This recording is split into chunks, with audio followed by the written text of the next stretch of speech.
नमस्कार दोस्तों, स्वागत है आपका आपके अपने YouTube चैनल राज सिलेक्ट टीवी में। मैं हूं आनंद द्विवेदी। चुनावी बिगुल बज चुका है लोकसभा का और दोनों प्रमुख पार्टियां कांग्रेस और भाजपा ने अपने अपने प्रत्याशी घोषित कर दिए हैं। भाजपा की तरफ से जनार्दन मिश्रा जी मैदान में है और कांग्रेस ने दिवंगत श्री सुंदरलाल तिवारी जी के बेटे सिद्धार्थ तिवारी जी को टिकट दिया है। हमारे पास रीवा की जनता है, इस समय मौजूद है। यहाँ पर हम रीवा में स्वामी विवेकानंद पार्क के पास, यहाँ की हम जनता से जानना चाहेंगे कि इस बार किसको जनता चुन रही है। जनार्दन मिश्रा के 5 सालों के कार्यों से खुश है या फिर नए चेहरे की तलाश में है।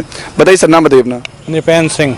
सर, आपको क्या लग रहा है इस बार लोकसभा का जो चुनाव है वो क्षेत्रीय मुद्दों पे लड़ा जाने वाला है रीवा का, या कि राष्ट्रीय मुद्दे रहेंगे? देखिए, लोकसभा का चुनाव है, निश्चित रूप से राष्ट्रीय मुद्दे इस पे काम करते हैं, लेकिन जहां तक रीवा की बात है तो रीवा में लोकल मुद्दा भी अपना एक अहम रोल अदा करेगा। तो क्या लग रहा है इस बार रीवा की जनता युवा को मौका दे सकती है या फिर से जनार्दन मिश्रा के 5 सालों के कार्यों को देखते हुए फिर से उनको चुनना? नहीं, बिल्कुल सबसे ज़्यादा आबादी यूथ की है। अगर वोटर भी देखा जाए तो 18 साल से लेकर 40 साल तक के वोटरों की संख्या ज़्यादा है और कांग्रेस पार्टी ने एक नए यूथ को टिकट दिया है, तो इसका फर्क जरूर रहेगा। और दूसरी बात रही वर्तमान सांसद जनार्दन मिश्रा जी की। जनार्दन मिश्रा जी को रीवा की जनता ने 5 साल मौका दिया और ऐसे समय पर मौका दिया जबकि पूरे देश में एक छत्र पूर्ण बहुमत के साथ भारतीय जनता पार्टी की सरकार बनी। 5 साल इन्होंने रीवा के लिए कुछ नहीं किया, न तो कोई बड़े उद्योग आए, न बेरोजगारों को रोजगार मिला और न ही यहाँ के किसानों को समस्याओं का कोई हल मिला। तो जहाँ तक जनार्दन मिश्रा जी की बात है तो मेरी व्यक्तिगत राय है, मैं तो उनको पूरी तरह से फेलियर मान रहा हूँ। जैसे 8 की 8 विधानसभा इस बार भाजपा जीत गई है रीवा जिले से, तो कितना बड़ा मुद्दा होगा लोकसभा चुनाव निकाल पाना कांग्रेस के लिए? हाँ, ये बात सही है, ये मुद्दा है। 8 की सीट रीवा में भारतीय जनता पार्टी ने जीती है, लेकिन मध्य प्रदेश में कांग्रेस सरकार बनने के बाद अभी अल्प समय में जो काम सरकार ने किया है, विशेष तौर पर किसानों की कर्ज माफ़ी का और पेंशन में वृद्धि का, कन्या विवाह की राशि बढ़ाने का, उसका फ़ायदा लोगों को मिला है और वो कहीं न कहीं लोगों के दिमाग में बातें हैं। तो मुझे तो लग रहा है कि उसका फ़र्क बहुत कम हो गया है और लोग कांग्रेस पार्टी के पक्ष में अपना मतदान करेंगे। जनार्दन मिश्रा जी जाते हैं प्रचार में तो कि 2014 से बड़ी लहर इस बार 2019 में नरेंद्र मोदी जी के नाम पर है, जो अभी एयर स्ट्राइक करवाई, मतलब बदला लिया गया शहीदों के, मतलब जो शहीद हुए थे हमारे देश का। तो उसमें आपका क्या मानना है? कि लहर की बात नहीं है, लहर कह सकते हैं कि पिछले लोकसभा चुनाव में कुछ लहर थी मोदी जी के नाम से, लेकिन इस चुनाव में हमें तो नहीं लगता कि कोई लहर है। और जहाँ तक ये एयर स्ट्राइक की बात है तो एयर स्ट्राइक में किसी सरकार को उसका क्रेडिट नहीं लेना चाहिए। ये तो हमारे बहादुर सिपाहियों ने काम किया है और बहादुर सिपाही जो काम करते हैं वो किसी सरकार को देख के नहीं करते, वो मातृ रक्षा के लिए, अपने देश की रक्षा के लिए करते हैं। तो उसके लिए हमारे सिपाही, हमारी सेना बधाई के पात्र है, न कि रूलिंग सरकार बधाई की पात्र है। बताइए सर, आप नाम बताइए। मनोज कुमार सिंह। सर, आप क्या देख रहे हैं इस बार लोकसभा के चुनाव में, किस ओर रुझान है जनता का? इस बार हम देख रहे हैं कि जनता का रुझान जो है युवा का पूरी तरह से कांग्रेस पार्टी की ओर ही रुझान है। यहाँ से जहाँ जहाँ तक आदमी जा रहा, जहाँ संपर्क हो रहा, लोग आ रहे हैं। मैं पेशे से एडवोकेट हूँ, हालांकि जनार्दन मिश्रा जी भी एडवोकेट थे, यहाँ के अच्छे काउंसिल घनश्याम सिंह जी के जूनियर थे, लेकिन वो हमारे कोर्ट के लिए ही फेल रहे। बाकी जो आप अभी पूछ रहे हैं कि विधानसभा में बीजेपी ही जीती है और जनार्दन मिश्रा जी भी 5 साल रह चुके हैं, लेकिन वो कोर्ट के काम भी नहीं आए। वो पता नहीं सांसद होने के बाद किसके काम आए, हम नहीं बता सकते, लेकिन रीवा की जनता काम नहीं आए। आप उनके 5 सालों के कार्यों को कैसे देखते हैं? 5 साल उनका काम नहीं देखा गया है, उनका समय व्यतीत हुआ है। जैसे कोई नौकरी करने वाला होता है कि 30 दिन बीत जाए हमारे, सैलरी मिल जाएगी, उनका काम तो कुछ हुआ ही नहीं, काम तो करते ही नहीं ना। ठीक है, काम तो हमने नहीं देखा उनका बिल्कुल। कुछ युवा भी हमारे साथ है, बताइए सर, नाम बताइए अपना। अंकित तिवारी। अंकित जी, क्या आपको क्या लग रहा है इस बार लोकसभा के चुनाव में क्या हो सकता है? सर, अब की बार बदलाव का वक्त है और समय आ चुका है कि बदलाव होना चाहिए, क्योंकि हम लोग जैसे आजकल की युवा हैं, पढ़ाई लिखाई करने के बाद भी रोजगार के लिए इधर उधर घूम रहे हैं। तो हमारी भाजपा सरकार ने काफ़ी सालों तक अपना शासन चलाया। मैं चाहता हूं कि इस बार कांग्रेस आए, और ऐसा नहीं है, मौका सबको देना चाहिए, कांग्रेस हो बीजेपी हो, क्योंकि बीजेपी में भी इंसानी होते हैं और कांग्रेस में भी इंसानी है। तो ये चाहते हैं कि कांग्रेस आए, थोड़ा वक्त में बदलाव होना चाहिए, सोच में भी परिवर्तन हो और बेरोजगारों को रोजगार मिले।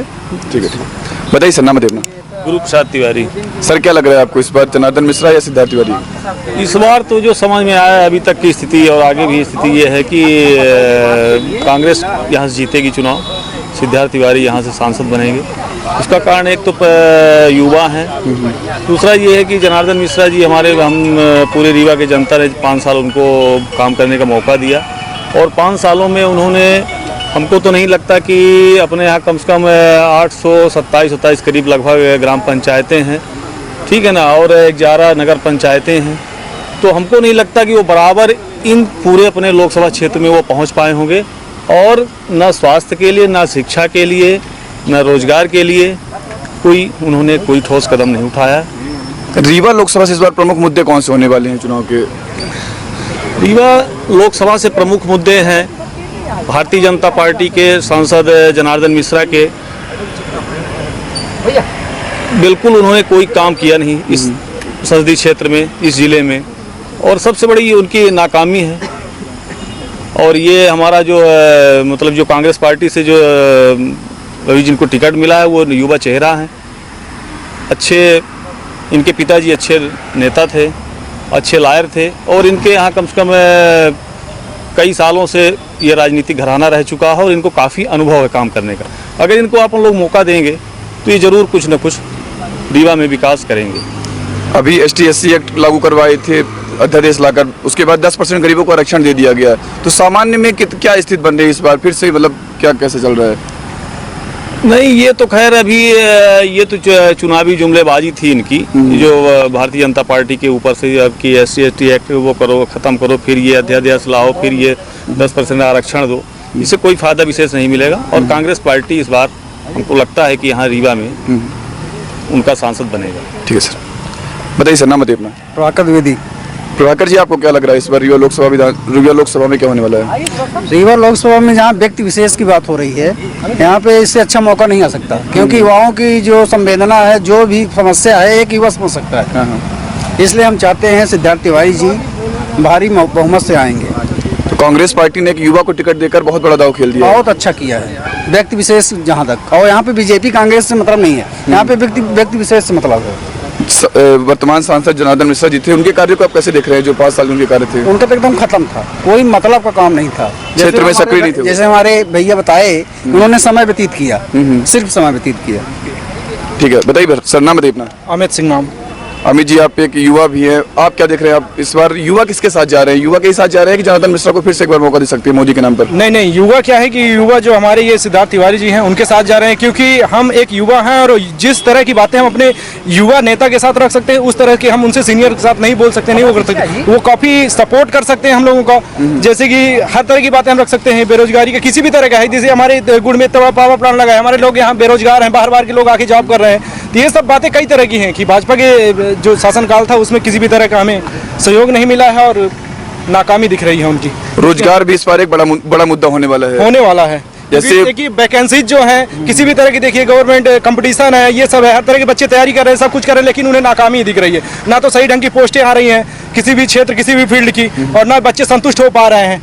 आप हर तरह से किसी भी क्षेत्र में आप इनका देखिएगा सांसद जी का, तो कुछ भी कार्य इन्होंने अपने रीवा क्षेत्र के लिए नहीं किया। आपके रीवा जिले में इस एशिया का सबसे बड़ा सोलर पावर प्लांट लग गया है, तो उसमें लोगों को रोजगार मिल रहा है कि नहीं अपने क्षेत्र के?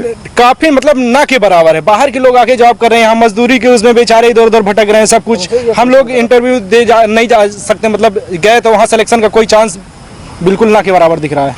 तो इसलिए हम चाहते हैं कि कोई नया कैंडिडेट अपनाए और अच्छा हम लोग की मन की बात रखे और हम लोग संतुष्ट हो सके उनसे। रीवा लोकसभा का चुनाव जनार्दन वर्सेस सिद्धार्थ होने वाला है कि मोदी वर्सेस राहुल पे ही जनता वोट करने वाली है? नहीं, जनार्दन वर्सेस सिद्धार्थ। युवा के साथ इस बार जनता जा सकती है? युवा। अभी आप देख रहे थे, हम स्वामी विवेकानंद पार्क सिरमौर चौराहे में थे और कई युवा कुछ थे हमारे साथ और उनकी वो अपनी राय बेबाकी से रखे और उनका मानना है कि कहीं ना कहीं जनार्दन मिश्रा जी ने जितना उनसे अपेक्षाएं थी, जिस हिसाब से उनको चुना गया था, भारी वोटों से उनको विजय मिली थी, उस हिसाब से वो जनता की अपेक्षाओं पे खरा नहीं उतरे हैं। आप हमारे चैनल के साथ बने रहिए, चैनल को सब्सक्राइब जरूर करिए और हम आगे भी किसी अन्य विधानसभा में जाएंगे और वहाँ से जनता की राय आपके पास पेश करेंगे। तब तक के लिए बहुत बहुत धन्यवाद।